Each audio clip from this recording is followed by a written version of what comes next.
أعوذ بالله من الشيطان اللعين الرجيم بسم الله الرحمن الرحيم الحمد لله رب العالمين والصلاة والسلام على أشرف الأنبياء والمرسلين وعلى أهل بيته الطيبين الطاهرين اللهم صل على محمد وآل محمد.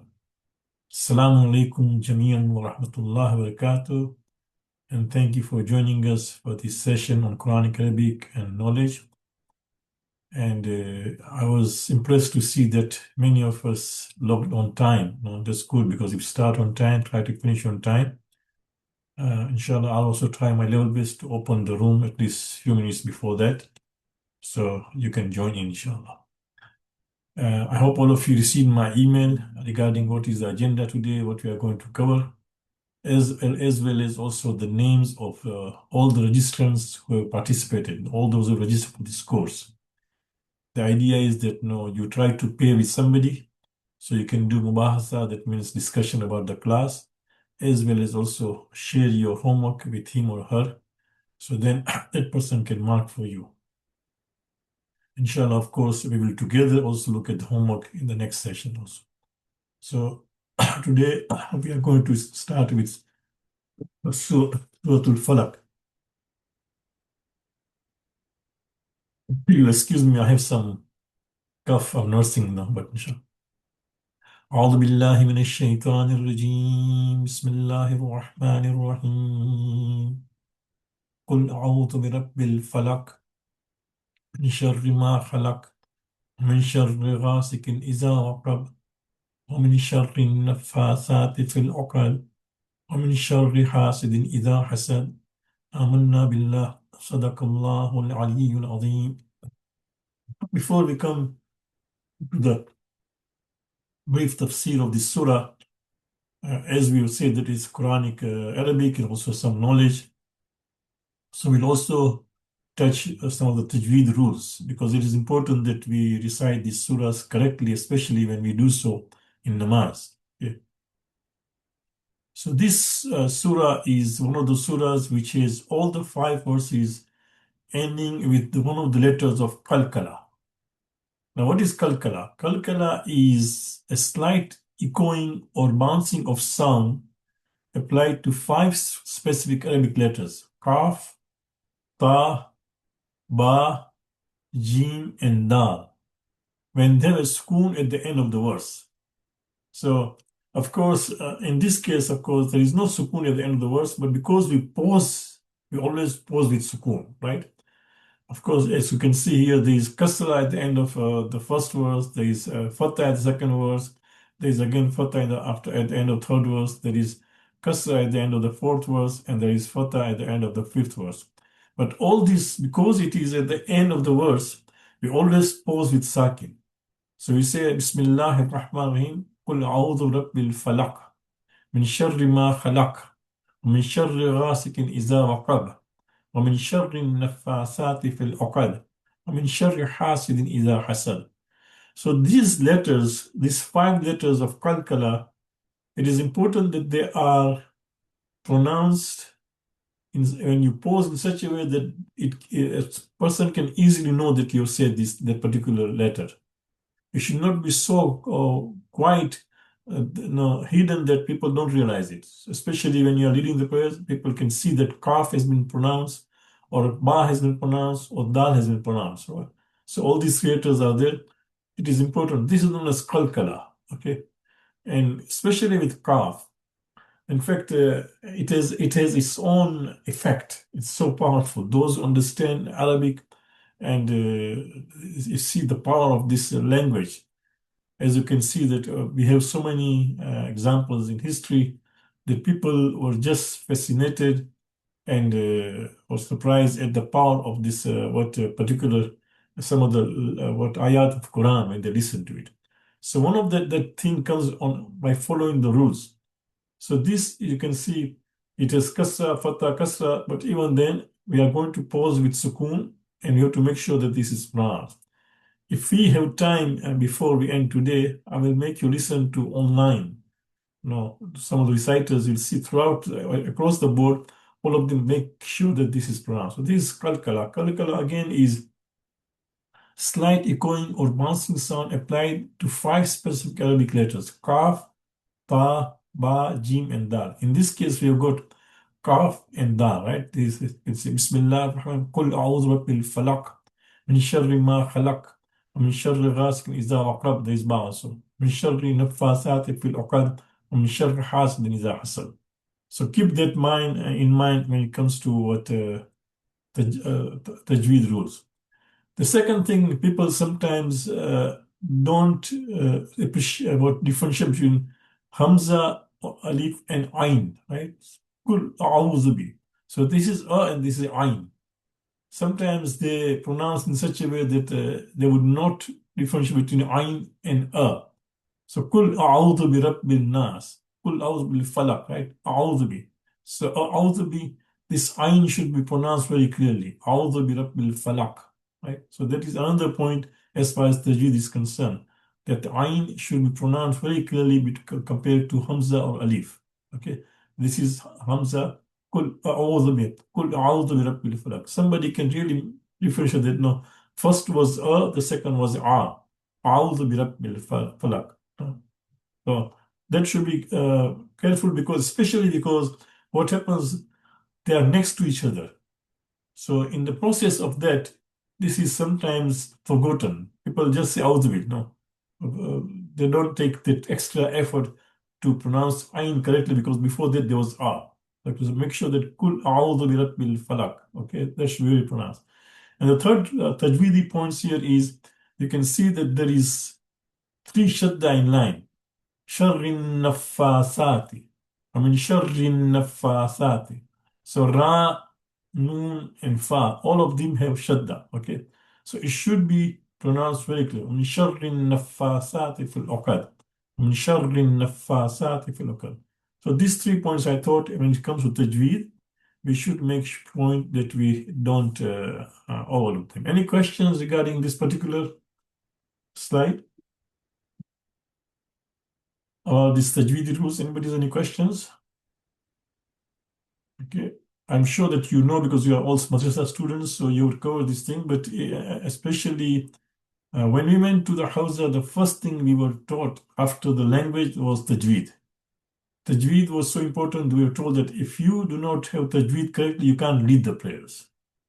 So it is important that tajweed rules are followed and reminded again and again. Okay, all this time, make sure that we remind ourselves about tajweed rules. Okay, so this is, I thought that I will please share with you.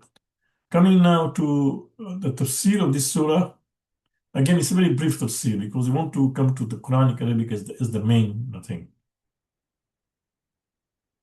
Of course, Bismillah ar-Rahman, this surah was revealed in Makkah, and the Prophet ﷺ fell severely ill. Now, this is interesting. Keep in mind, sometimes when we find somebody sick, we automatically make a judgment. This person is sick because Allah is punishing him. He must have done something guna or wrong. That's not the case always, okay? Sickness comes on account of the imbalances in the body, right? Sometimes certain things are not okay, so you get sickness, for example, right? On account of weather, we are not careful, right? Or sometimes it is on account of food, right? Or sometimes Allah is testing us. It's not always just because of sin.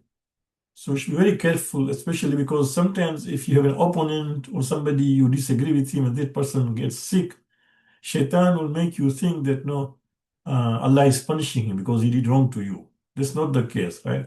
So here's the Prophet who was not only sick, he was severely ill, right? In a hadith from the 6th Imam al-Bakr Islam, it says the Prophet ﷺ fell ill and was suffering a lot from pain.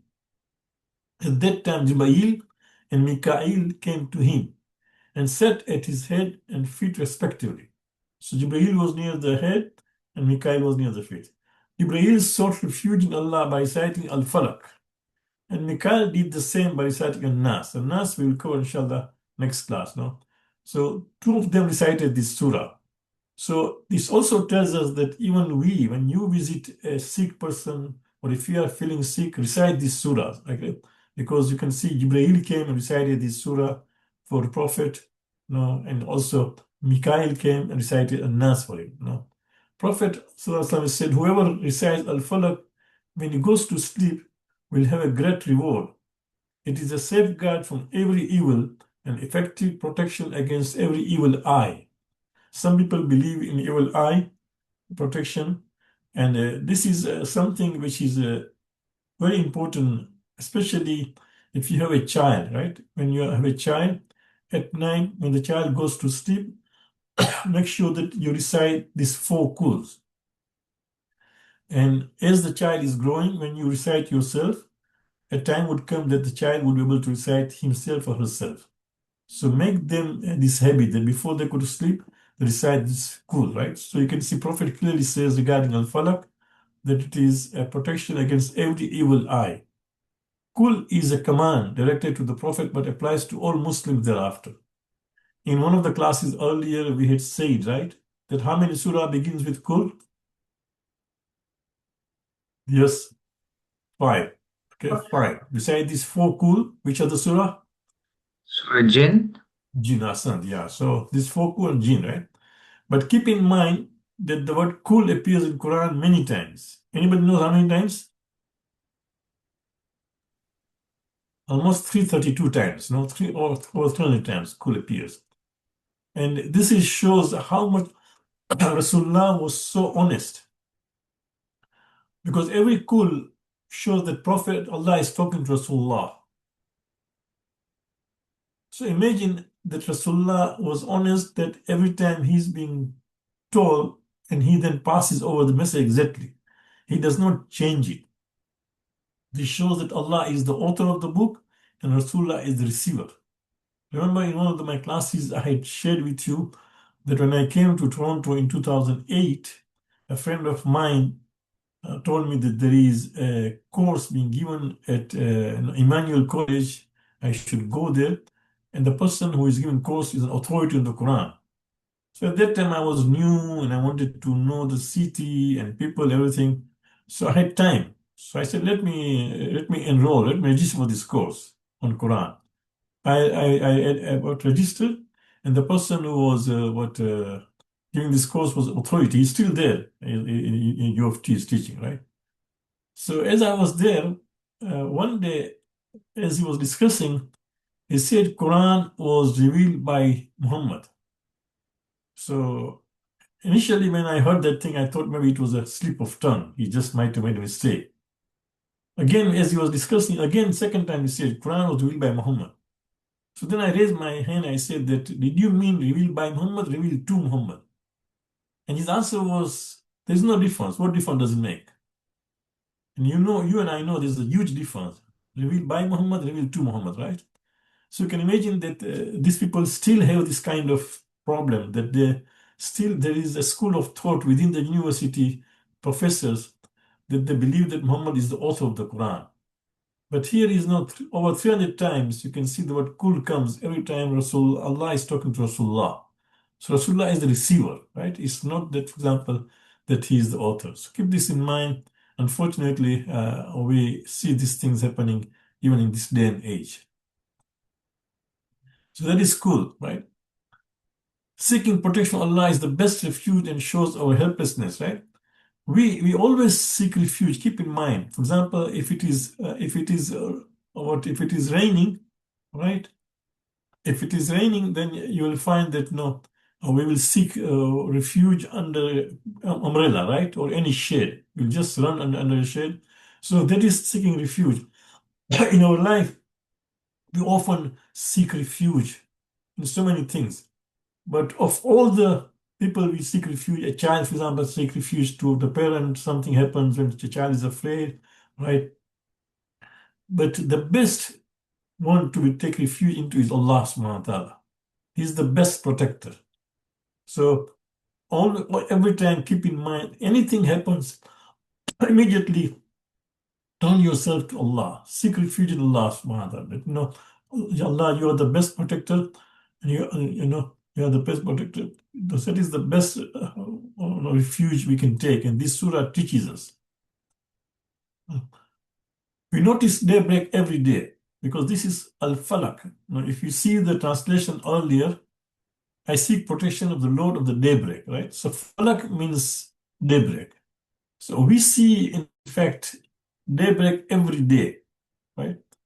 And this reminds us, which is a unique phenomenon, right? As in the day, I don't know how many. Recently, I was attending a Imam's conference, and we were in Cape Breton. I don't know how many have been to Cape Breton in Wharton, in Nova Scotia. It's one of the very special place in Canada to visit, Cape Breton. You can check it. And within Cape Breton, the best lodge is Celtic Lodge. If you just check the Celtic Lodge. So the Imams had gathered there, and I was just there last month, right? And it is so special that after Fajr prayers and after personal prayers, we were told just go out and observe the sunrise, right? How it is happening, right? So this falak, Kul Amri falak, it is a very special phenomena that if you see in the morning suddenly that the whole area is so dark and then the sun starts rises and you can see it pierces. And so that is a special phenomenon. And here we are seeking refuge, not only Allah subhanahu wa ta'ala, but that Allah who brings about this, sunrise, falak, right? Rabbil falak, the one who is brings about this daybreak, right? Which is so special. People really are waiting for that time to come. Some scholars believe that falak may also refer to splitting of a seed, germ cell, or the creation of the cosmos. So, because falak means splitting, so some scholars believe that it's not only daybreak, but it can also maybe when a seed, what splits a seed and it start growing, or germ cell, for example, or creation cosmos, would could refer to all those things. But in any case, all this shows the power of Allah subhanahu wa ta'ala of creation. Whatever the meaning, Allah is the Lord of the all falak, pointing to the grandeur of Allah subhanahu wa ta'ala, who has fashioned this marvelous process in whom we are asked to seek refuge. So this just shows the power of Allah subhanahu wa ta'ala. That let us seek refuge in Allah at every stage. Whenever it is there, make sure that we seek refuge. For example, today you must have heard that this genocide still has not what ended, right?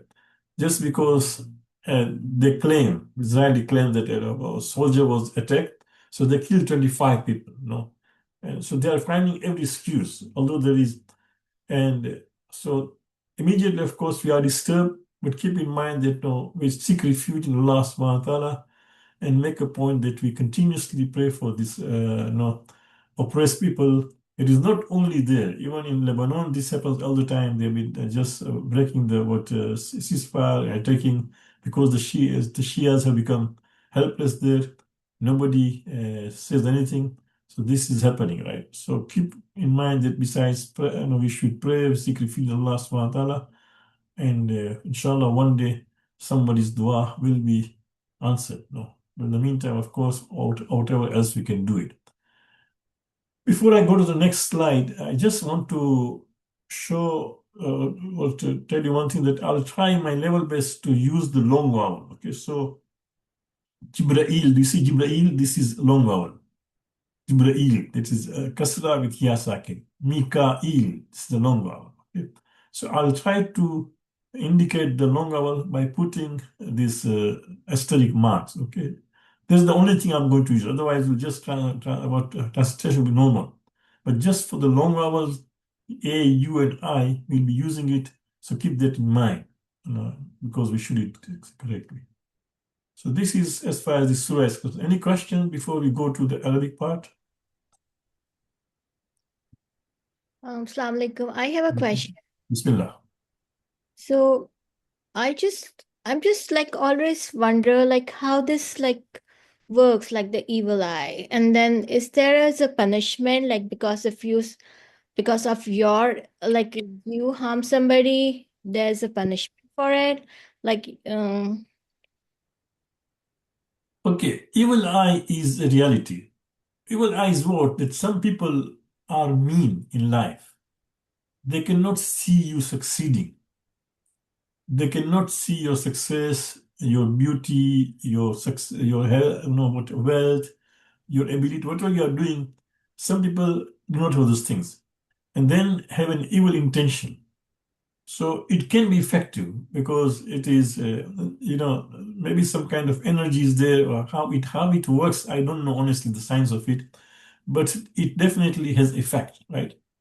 The fact that if Quran, these ayat also Quran about no effect of evil in Surah number 68, if you see, and also there are stories in the life of Imam Hassan Hussein that specifically that Bibi Fatima came to ask for the protection.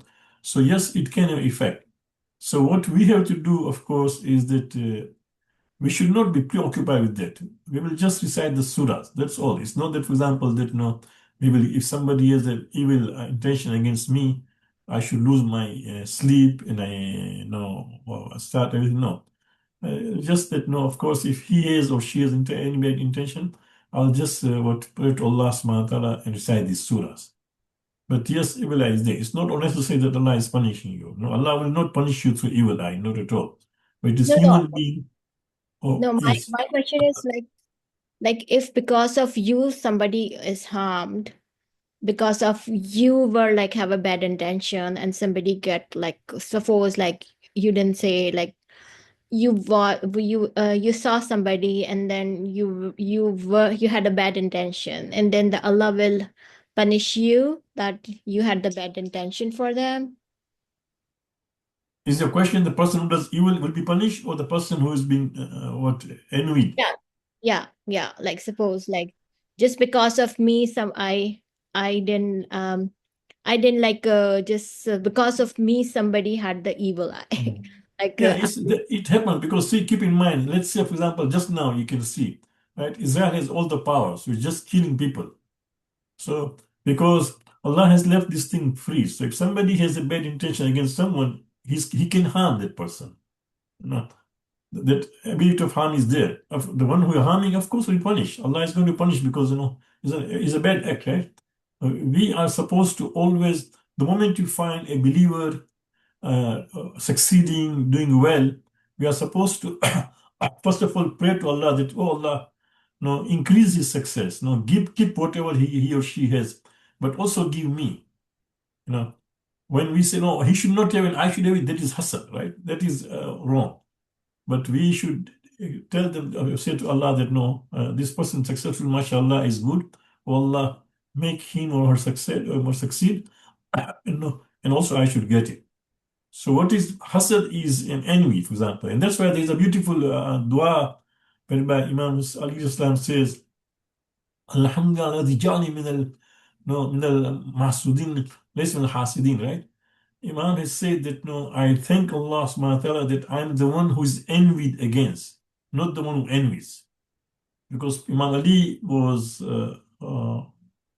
most learned, most brave, most brilliant, right?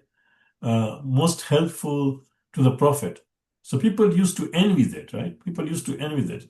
They would have hasad against him. So Imam used to say that, Alhamdulillah, I'm the one who is envied against, but not the one who envies, right? So we should not be the one who envy. thank you. So let's now go to the Arabic part. I promised people who had not joined earlier classes that I'm going to revise what was covered earlier. So now you can open your textbook and let's look at lesson one. Lesson one, what it teaches us is that you divide, if the lesson one, you can see it is on my textbook, it is page 11. I don't know, I hope you download it. So it is just about the words that you can divide broadly into three categories. Now, mind it, these are not the only categories. There are many categories of what, but we are just dividing into broad category. Like, for example, in a house, there are 10 people. So you can divide between men and women, two categories.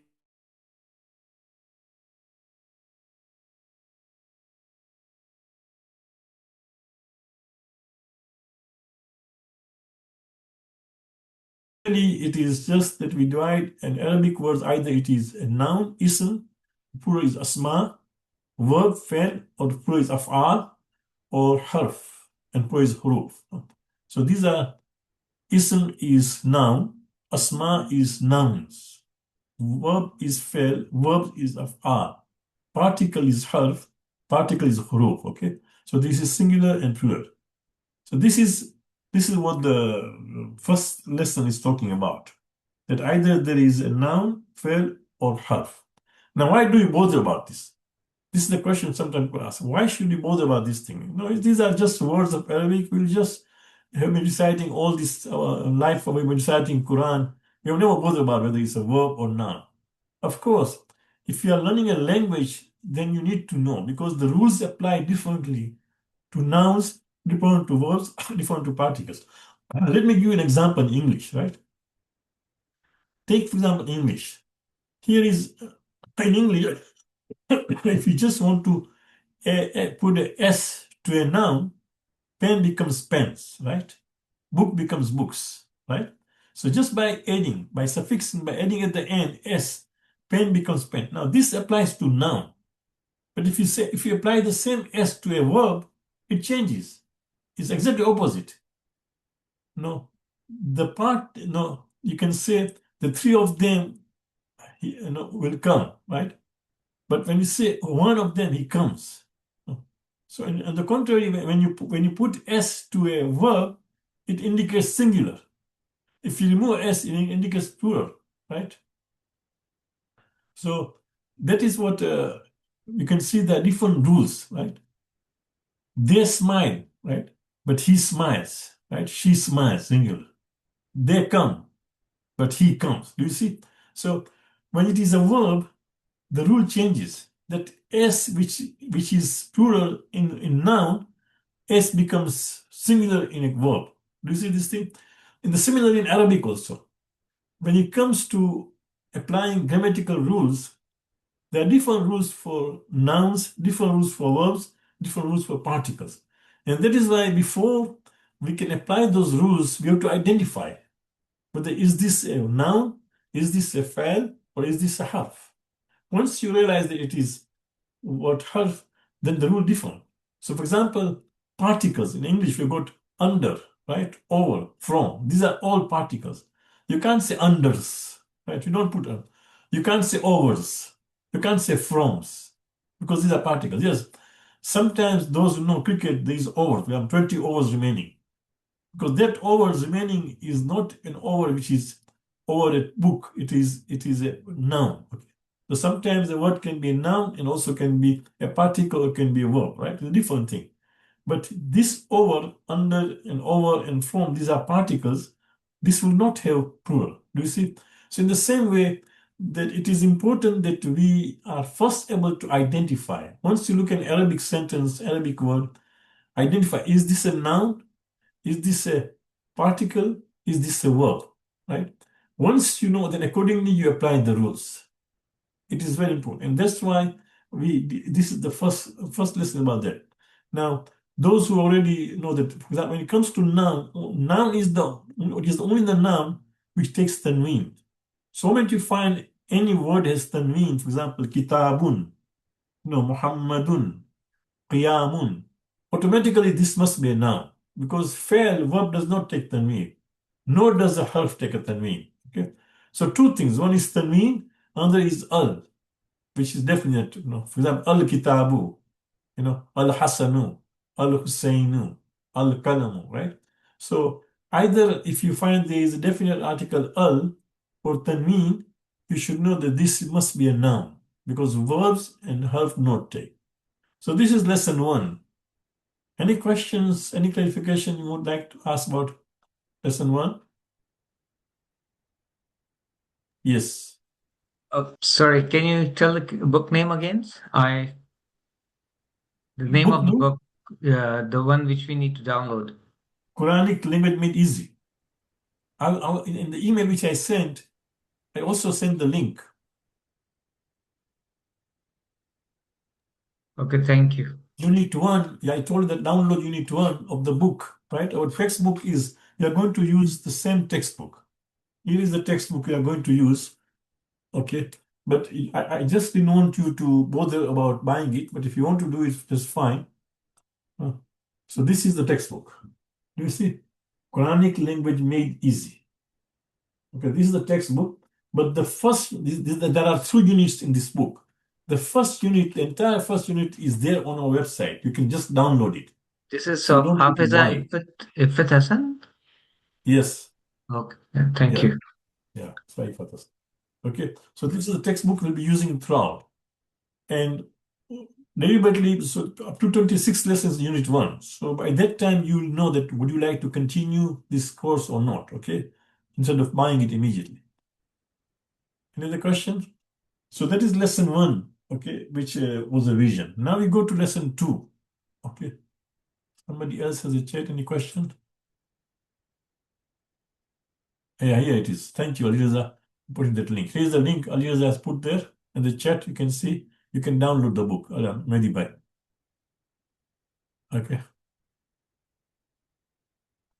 Okay, then we go now to lesson 2 as a revision. So lesson 2 is just some basic points they are telling. All nouns in Arabic are either masculine, which I'm going to indicate just as M, or feminine, F gender. Okay, there are only two genders, keep in mind. I don't know if there is any neutral gender. No, I'm not cannot come across, but if you know, let me know. So all nouns are either masculine or feminine. You should know. Everything. This is interesting. Even non-living things. So, for example, a book is masculine, right? A column is masculine. So it's not only, for example, living things have gender. Even things which are not does not have living things also have gender in Arabic. No. Unlike English, Arabic is singular, dual, and plural. Okay, English only has singular and plural, but Arabic has singular, dual, and plural. Or perhaps like French, I was told. Plural refers to more than two people or things. Plural is two or more than two. So anything more than two is plural. Okay. The table on page 13, which is lesson 2, there's a table there, right? It's just a table, and that table will be used throughout. At the bottom, you see on lesson 2, there is a table. Okay. That table will be throughout. That's that design. That means you'll find the column on the right end has the about a person and also gender. Okay, and then the second column on the right is singular, and the third is dual, and then plural. So this setup, this kind of pattern will be used throughout. Okay, so make sure that you master this pattern of this table. This pattern will be used throughout. You will be using it again and again. So third person masculine, third person feminine, second person masculine, second person feminine, and first person. When it comes to first person, there is no difference between masculine and feminine. Okay. So these 5 rows we know, and then 4 columns. Okay. The first column on the right is about either a person and gender, and then other columns are for numbers, singular, dual, and plural. So this pattern, this setup, you should know. Try to just know this should be there in your minds completely. Make sure that you know it all the time using it. Okay? Note that in Arabic we have attached pronouns and also detached pronouns. So for example, who, kitabuhu, his book. Who is for masculine. Ha is for feminine. Kitabuha. Okay? Feminine. Detached, or for example, independent pronouns. Detached or independent pronouns. Huwa or here. No, so huwa is for masculine and here is for feminine. Okay?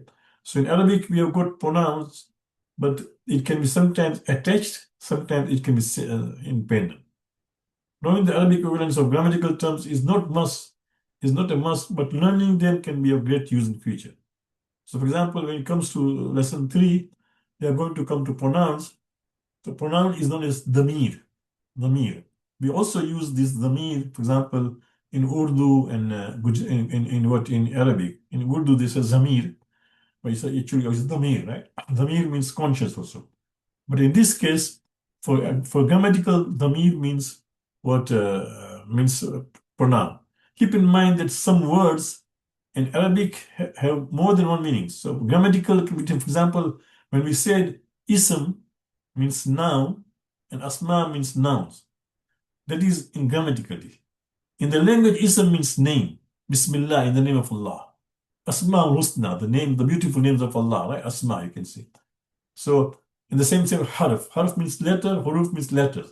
But in grammatical, it can also differ meanings. So keep in mind sometimes. So in the same way, for example, when it comes to dhamir, means pronoun, but dhamir also means conscience. Okay, by dhamir, the way we say in Urdu, dhamir.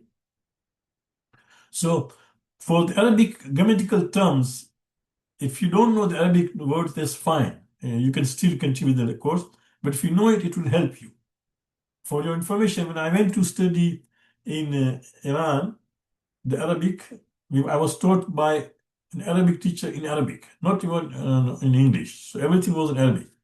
So of course, we had to learn this word. So for example, detached pronouns. Dama al-munfasila. Damir is singular. Dama is pure. Munfasila means it is not attached. It is detached, separate. Munfasila, infasala. You know, infasala means to come out. Come, you know. For example, when a chicken comes out of the egg shell, infasala, it came out of it. Infasala. So munfasila means independent or separate or detached. Okay, munfasila. So the man munfasila. But again, as I said, that you don't need to master these words, Arabic words, dhamma munfasila. If you just know detached pronoun, that is enough. Now, what is the pronoun? Anybody knows what is pronoun?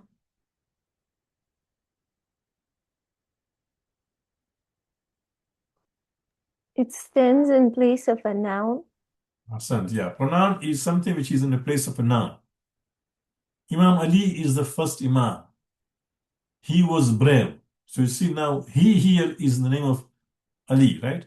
Fatima was the daughter of the Prophet. She was also the wife of Imam Ali. She was also the mother of Hassan Hussein, right? So you can see that she now comes in the place of noun. So that is pronoun, okay? So in Arabic, we have got pronouns. And not only that, interestingly, inshallah, soon you will notice that Arabic, especially in the Quran, they use this pronoun a lot, a lot. Quite surprisingly, perhaps not more so in English and maybe other languages we know. They use Arabic pronoun quite a bit. That is lesson number 3. So this is, as I told you, the same table which appeared in lesson 2. This table you have to know. Four columns and five, no, and five rows, right? Or total, if you see at the heading also, if you take the heading, then of course, 6 columns, 6 rows and 4 columns, right? If you also take the heading. So this one on the right is quantity and person. How many? Singular, no, sorry, it's not quantity, this is a mistake. It's not, it's a gender, okay? So let me correct this, yeah. But of course, this is quantity here, but this is person and gender, okay? So this is quantity and let me just correct this thing. This is person and gender, okay? So this quantity is on for the left, quantity refers to the left, that means this singular dual pro, this quantity, right? And this person gender is for this one, you see? So this table, you have to master it. It has always to be there. So again, huwa, huma, hum. Hiya, huma, hunna. Anta, antuma, antum. Anti, antuma, antunna. Ana, nahn. You should know this by heart. Okay? See if you can do that. If anybody is ready, I'm going to change the slide and I want you to say from the memory. Again, huwa, huma, hum. That is third person masculine. Third person feminine, hiya, huma, hunna. Second person masculine, anta, antuma, antum. Second person feminine, anti, antuma, antunna. Ana, nahnu. Right? So let's go back. I'm going to go back and then now you will tell me. Okay? So third person masculine. What are the 3 detached pronouns? Anybody? Huwa, huma, Third hum. person. Huwa, Huma, hum. huwa, huma, hum. Okay. Third person feminine. Yeah. huma, hunna, hunna, Here, huma, hunna. hunna, Awesome. Second person masculine. Anta, Antuma, Antum. Are you reading or is it your memory? I'm reading right now. Oh, no, no. You are supposed to say your memory. You want from the memory. So, anta, antuma, antum. Yes. Second person feminine. anti, anti, Yes. Anti. And then an, antum, antuma, antuma, and antuna, antunna. Trust your memories, okay? Try to trust your memories. Just read tunna. it and try. Although I know you're some of you are senior, even I'm senior, but trust your memory, okay? So anti, antuma, antunna. Earlier was anta, antuma, antum. Okay? Anti, antuma, antunna. Just as a hint, no, anti, as you know, Arabic, English, auntie is a feminine, right? So you should know that, no, auntie is a feminine, okay? Don't call it auntie, but just as if you know that auntie and auntie. So auntie, antuma, antunna, okay? Shadda is there for now. And then, of course, as first person, Ana, yeah, and Nahnu. nahnu, ana, nahnu, nahnu. and So nahnu. first person Nahnu. is very simple. There is no gender, and there is only two, either singular or dual and plural is same. Okay, there is no difference between dual and plural. So in the first person becomes English rule already. In the first person we use English rule. No, there is no gender, nor is there what uh, there is no dual or plural, right? For example, we say you are good. You can say you are good. You can say it boy to a girl. No difference, right? So when it comes to first person, there is no gender, nor is there difference between dual and plural. Is that clear? So that was lesson number 3. Okay, a quick revision. Any question regarding lesson 3? Okay, we will come to the examples later on. Okay, examples are there on page 15. We'll come to that inshallah soon. Let's go to next slide, and that is lesson number 4. Okay, because we are doing just quick revision. I had promised people who had not joined earlier that I'll revise. No. So this is the same thing now. Now this is dama'ir muttasila. Damir is singular. Dama is plural. Muttasila. Now, I don't know. I know all of you, when you go to Arabian countries, you'll find that no communication, the word they use ittisal, right? Ittisal, you'll say, for example, ittisal. Sometimes even the ittisal means to connect. Okay? So the Maya Muttasal means you have to connect to it. No? So these pronouns are connected, they are joined, they are suffixed to a noun or even a verb, right? So sometimes these are joined, so it's known as muttasila. But again, as I told you, don't You, bother about it knowing the says Arabic equivalent. detached pronouns. Should it be attached pronouns up here? Yeah, it should be attached. Yeah, thank you for that. It was a typo.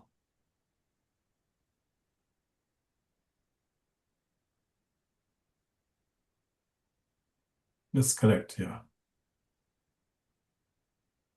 attached pronouns. Yes. Oh my goodness.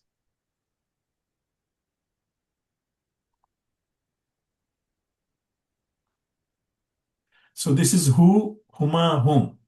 So did you see when it comes to, if you differentiate between that, huma is still huma, but that huma will be, if it is detached, it will be written on its own, but if it is attached, it will be joined. Huma, whom. Again, same. So whom can be both detached and attached. But when it is detached, it will stay on its own, a word. It won't be joined to anything. So that is detached. Otherwise, it can be also attached. So huma in the same way, huma and hunna, right? But it comes to who or ha. Instead of who, it's just who. Instead of fiya, it is ha. Okay. Instead of huma, it's still huma, but it will be attached. Huma still stays huma, but will be attached. Hum and hunna are still the same, but will be attached. Okay? Instead of anta, it becomes ka. Salamun alayka. Peace be on you. So ka. And then antuma becomes kuma, you can see, kuma. And antum becomes kum. Usually it was anta, and the detached became ka in attached. Okay? It was antuma became skuma in attached. Right? There is I've forgotten here to put a hyphen here.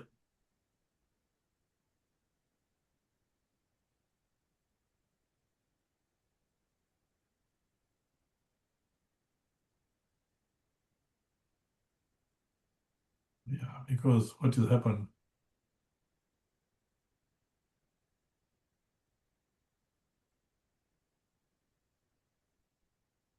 Yeah.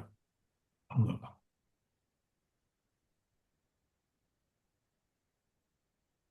So this hyphen, you can see these are there to show that these are attached. It will be attached to a noun. Okay. So ka or kuma kum, right? It was anti becomes ki in the attached. It was antuma became skuma. Okay. It was antunna became kunna.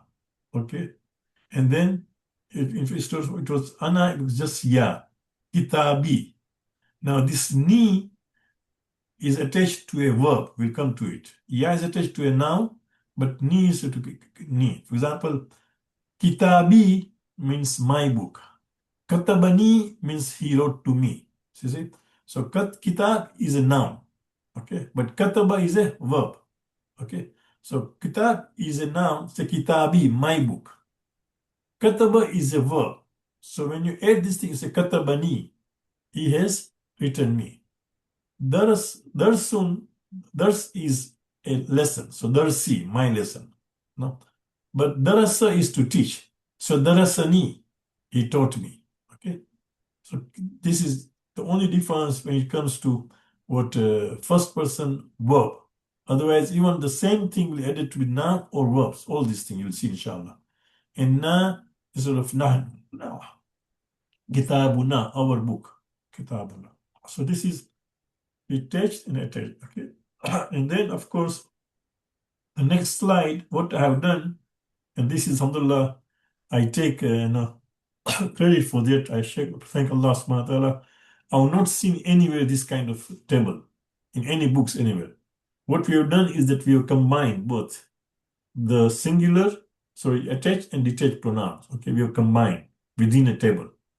So first one is the detached, and this is attached. This is detached. You can see huwa, hu, huma, huma, hum. Hiya, ha, huma, hunna, hunna. Anta, ka, antuma, kuma, antum, kum. Anti, ki, antuma. If you master this table, that will be great. Okay. And next week, inshallah, we will ask you. Now make sure that you master this thing. And try to say from memory. Because this is both. This is a attached and detached pronoun, all of them. So this was a quick revision for the first 4 lessons.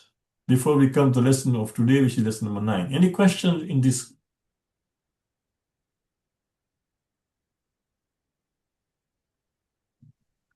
Okay, so let's go to the text, okay, and look at some of the examples. So we go to page number 15. As you know, the author is a Hafiza of Quran. She has quoted some of the verses of Quran, okay, there for us. So, Huwallahu Ahad. Do you see Huwallahu Ahad? What appears there? There is He, underneath He is Allah, the one, but He is bold. Do you see that who is bold? So that He is a pronoun, is a detached pronoun, because this chapter 3, lesson 3 is detached pronouns. So the examples are of detached pronouns. So in this particular phrase, Huwallahu Ahad, Kul Huwallahu Ahad, Huwa is a detached pronoun of what? Third person singular. Because the question was, who is Allah? Right? So Muhammad, Kul, Huwallahu Ahad. He, Allah, is one. So here He is a detached pronoun, third person, masculine. Are you all with me? Is that clear? So huwa Allahu, huwa is a detached pronoun, third person, masculine, singular. Right? So all of these four things you have to tell me. It's a detached, first of all, five, it's a pronoun. Second thing, it is detached. Third thing, it is singular. Fourth thing, it is masculine. Right? And also, it is third person. So 5 points are there just for huwa. Do you see? If I tell you, just try to tell me what is huwa grammatically. Translation huwa is just he. But grammatically, what is huwa? There are 5 things to it. It is a pronoun. It is a detached pronoun. It is singular. It is masculine. It is third person. Are you all with me? Okay, good. So let us look at this thing. Ayat number 629 there. In hiya illa hayatuna dunya. Okay, so we want a volunteer now. In huwa illa hayatul dunya. Where is the pronoun here? And what kind of pronoun it is? All those 5 things. The first of all, it's a pronoun. Where is the pronoun here in this ayat? Yeah. Yeah. Yeah. So your Yeah. sister Naila, you raise your hand. Bismillah. Go ahead. I can see your hands rain. Sister Naila. Oh, sorry, no. Okay, good. Anybody would like to just raise your hand? Yes, Sister Sabah, Bismillah. So where is the pronoun here? The pronoun is here. Okay, so pronouns here. Okay, now tell me which kind of pronoun it is. It's feminine. It's feminine, number one. I believe third person. It's a third person. Two. And it's a detached pronoun. It is detached. Number three, yes. And four. Okay. Feminine. Did I say feminine? Third person, singular, feminine. Yeah, okay. So third person, singular, Third feminine, feminine. and detached, Yeah. right? And Detached, you see yes. all those 4 points are there. So it's a detached. In here, Yes. illa hayatuna dunya. Anybody knows what is being discussed here? From your own knowledge of Quran? Anybody? There is nothing. No. There is nothing but the life of this world. Yeah. What is being discussed here? Anybody?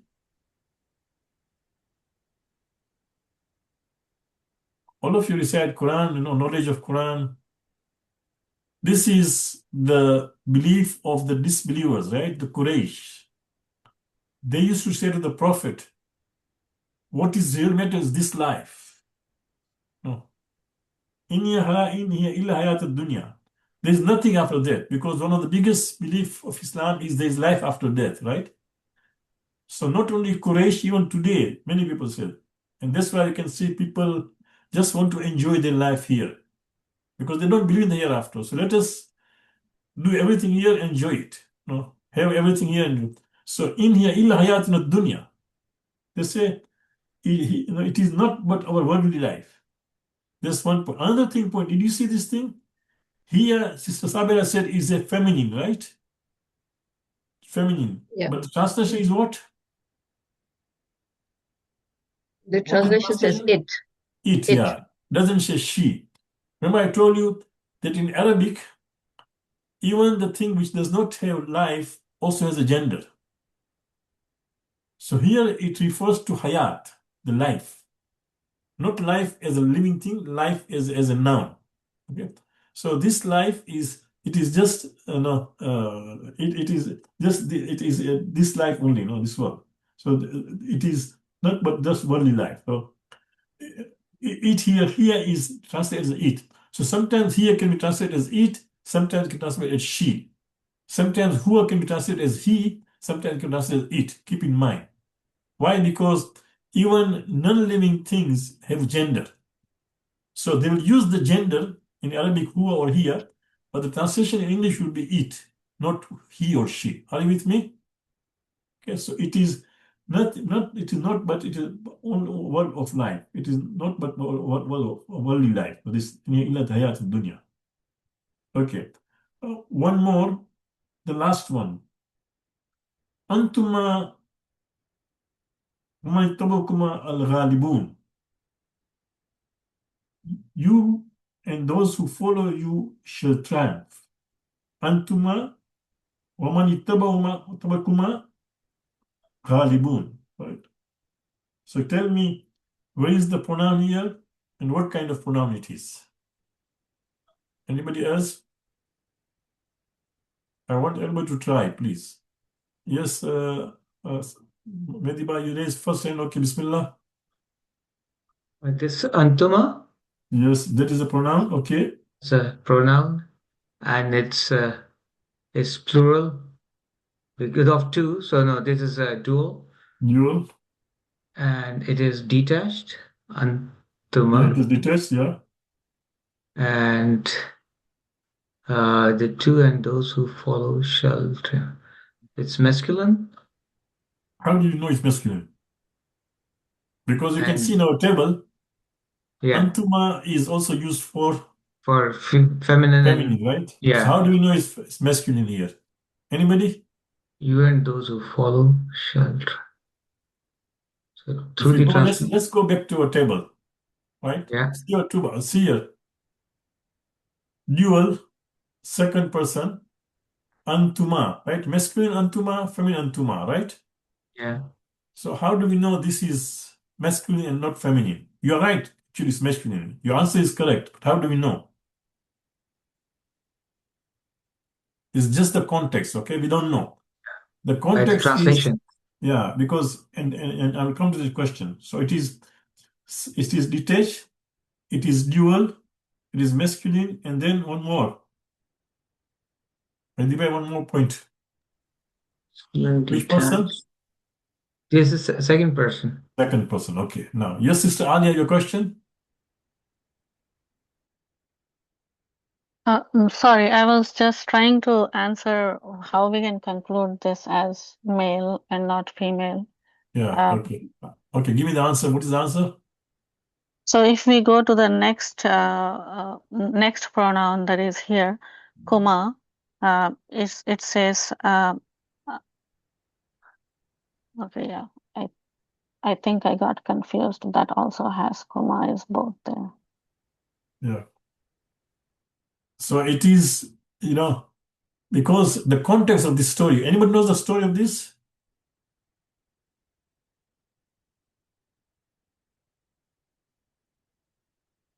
No, this is why I bring other things in the class. I don't want to make it dry by just grammar. Which surah is this?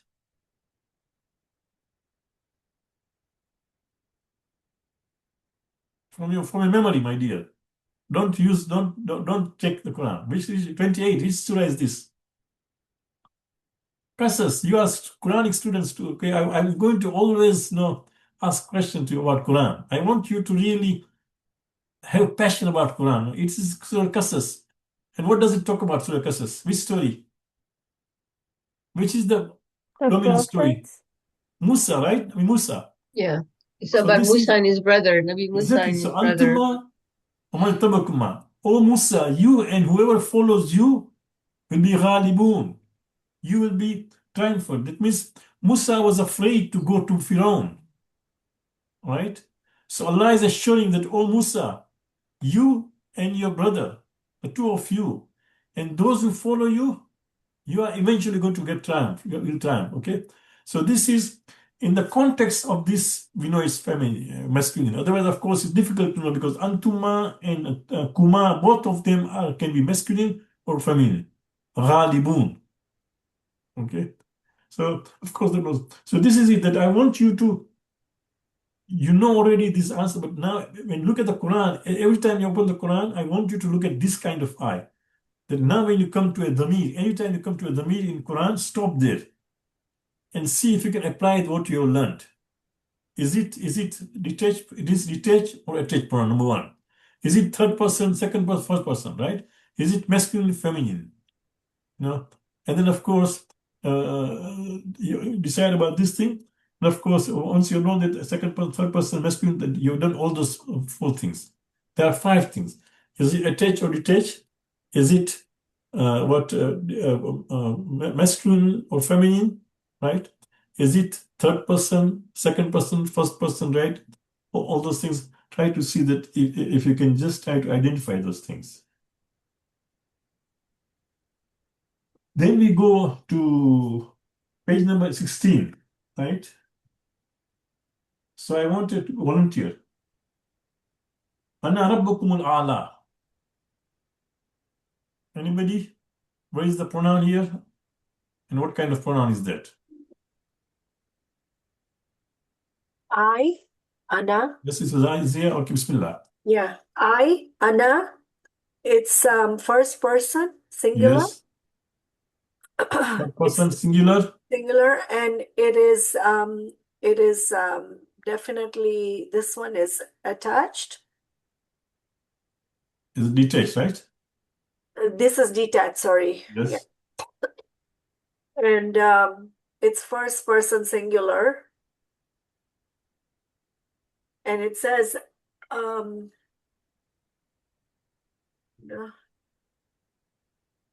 Yeah. So we don't know, right? Whether it is Ana feminine rabbuka, or right. masculine, Ana right? We would not rabbuka, know I. here. Just from the ayat itself, we don't know. But this Ana is male or female, right? Now we look at the context. So what is the context of this ayat? I'm your most exalted Lord. Your knowledge of Quran should be good, Quranic knowledge. You are teachers of Quran, you are teachers in madrasa, right? What is the context of this ayat? It's Firaun saying that he was the Hassan, yeah, God. it is Firaun, right? It's Firaun who's saying that I am your Lord exalted, no? He did not only say I'm Lord, I'm Rabbukul Allah. He became so proud that he did not only call himself as the Lord, but I'm your great Lord. Now, if there are many lords, then I am the greatest of that, right? Ama Rabbukul Allah. If you know, Allah there is a superlative, right? Allah. So he is not only claiming himself to be Lord, but he says that I am your Lord, which is not the most great Lord, right? So Ama Rabbukul Allah. So this is, of course, in the context we realize it's masculine. So it is a detached pronoun. No, it is first person. It is singular, right? But it is masculine because we come to know that it is from context of the ayat. It is Firaun who is saying. So but the same thing, for example, could have been said by a woman, right? But this is Firaun saying, "Na rabbukum al-ala." I am, your Lord who is what great, exalted. Okay. Then we go to lesson 4. Okay, and look at, she has not given any kind of examples here, so we will leave it for now being, okay? Lesson 4, she has not, yes. She has talked about the dual ma, or bukuma, all those things, these points are there, which we already covered, okay? So now let's go to lesson number 9, because that is where we had stopped in the last class, okay? But inshallah, we'll revise also lesson 5, 6, and 7 as we go. So now we go to the lesson number 9, okay? Lessons on Marifa and Nakira. Let me start with the story of Nabi Yusuf because people remember the story. Let's open Surah number 12, ayat 58. Okay? I hope you have the Quran in front of you, so let's go there.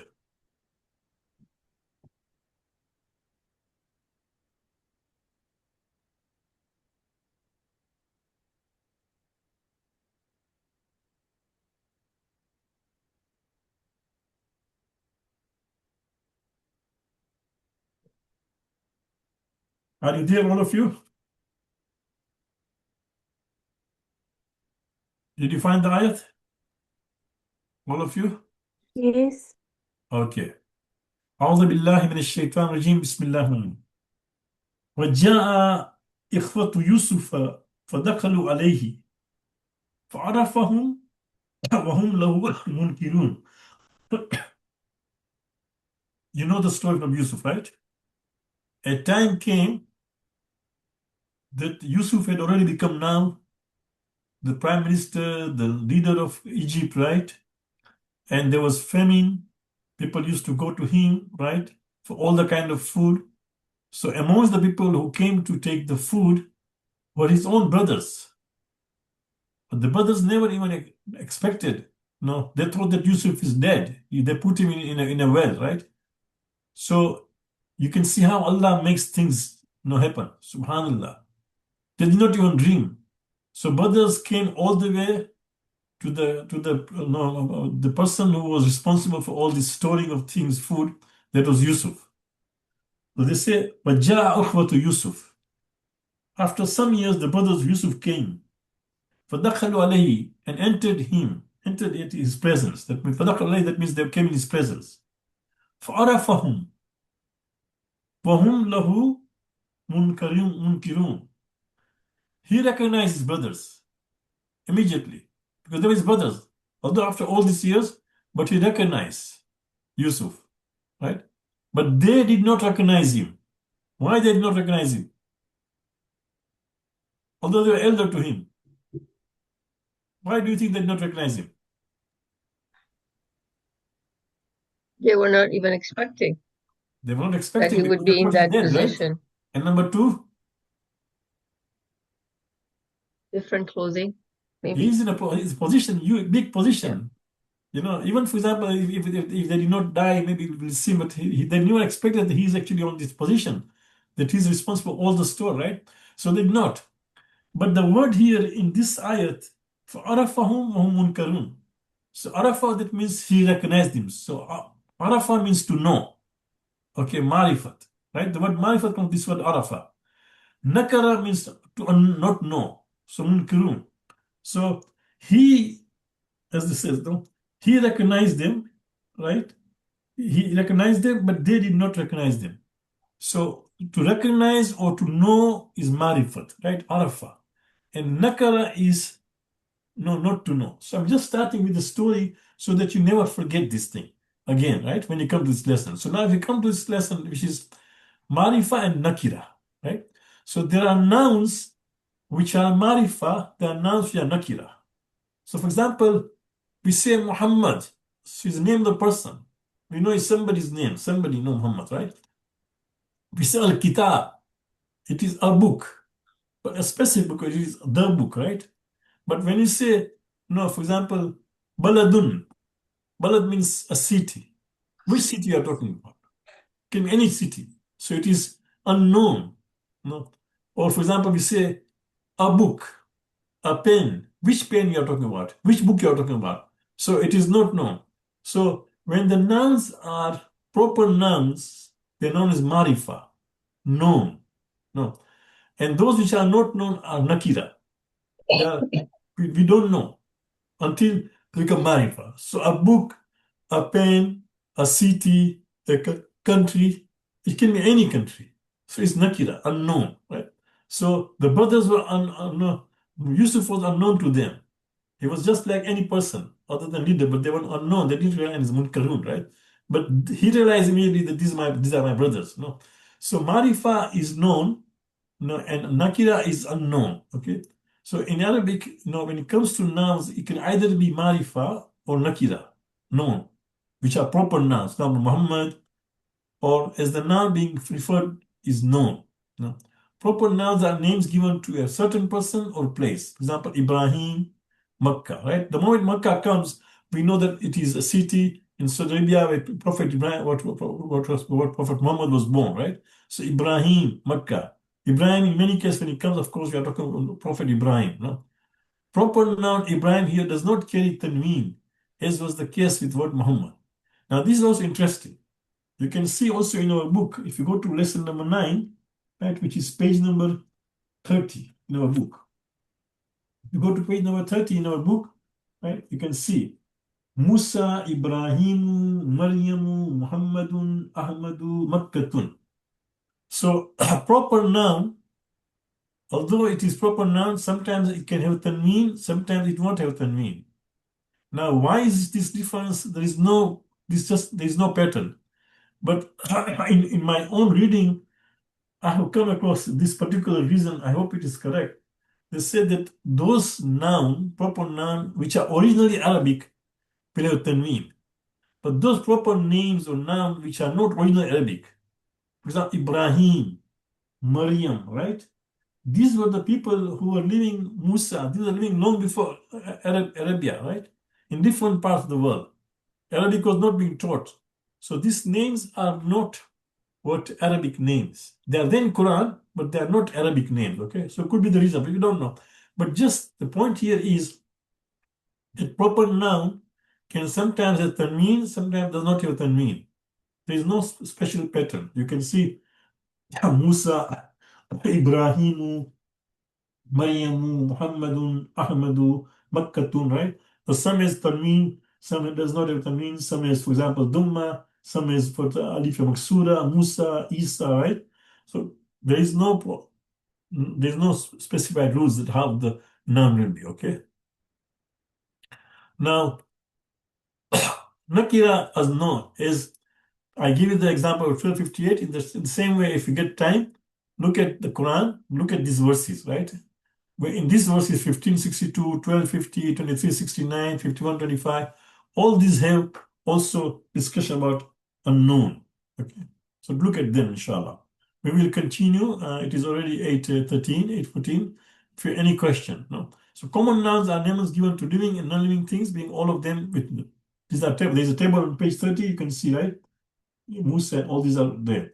And then of course we'll come to this halqa later on, inshallah. This second part will come to it. Any questions so far? So I have a question. Yeah, Bismillah. Yeah, maybe it is very basic or it is wrong. Don't worry. Question is always a smart. Answer cannot be smart. Yeah. So in the last ayah which sister did, Ana Rabbakumul Ala. So this Ana is the noun. How about Rabbukum? Yes, that is also Rabbukum also is a noun. But Rabbukum is which noun? Which noun? Which pronoun? Not pronoun. Pronoun. Which pronoun? Second person. Second person, but which? Detached. Attached, okay? Rabbukum. But we are just discussing detached. So that is why in that particular sentence, Rabbukum also is a pronoun, you are right. Kum is a pronoun, but it is a attached pronoun. So it is attached because Rabbukum, like yes, attached to Rabb. Because it is attached to Rabb. That's only the attached pronoun is always attached. So the kum is attached to Rabb. Okay. So it's attached to Rabb. So that's why Rabbukum. Okay. But that particular lesson number 3 has to do with detached pronouns. Detached. So that's why all the examples are detached pronouns there. Okay. Got it. Which you are trying to identify. Yeah. Thank you. Got it. Good question. Anybody else? Okay. So coming to next slide, and I'll end this thing, is just homework, okay? We'll come to this. This is the homework. There are only two questions, okay? So as I said, try to please pair with a classmate. I'll send you an email today giving you the names of all the students who are registered. You pair with them, okay? Some of them, the email and that, you can email them, okay? And then try to do mubahasa. Mubahasa means just discuss the lesson which you did. It's very important. Now, one of the biggest thing which I saw advantage of studying in Hawza and Hawza Ilmiya there was that we always used to do masa. We have class in the morning, in the afternoon we go home, we have our lunch, we have a nap, and then we go and do masa for 2 hours. So make a point that you try to find first of all, pair with somebody, and then besides that, you can also not only that, you try to see if you can pair with somebody and find a time to do bahasa, discuss the lesson we have done, and do the homework. You can send your homework to the classmate, and he or she can send you your homework. Okay, and inshallah, we'll discuss the homework in the class also next lesson. Any questions? Okay, so again, thank you very much for joining the class, being there on time. We'll see you next Wednesday, inshallah. Thank you. And I have deliberately ended in 5 weeks because some of you were traveling, all right? So, inshallah, before holidays will be done. Khuda Hafiz. Jazakallah khair. Khuda Hafiz. Thank you. Khuda Hafiz.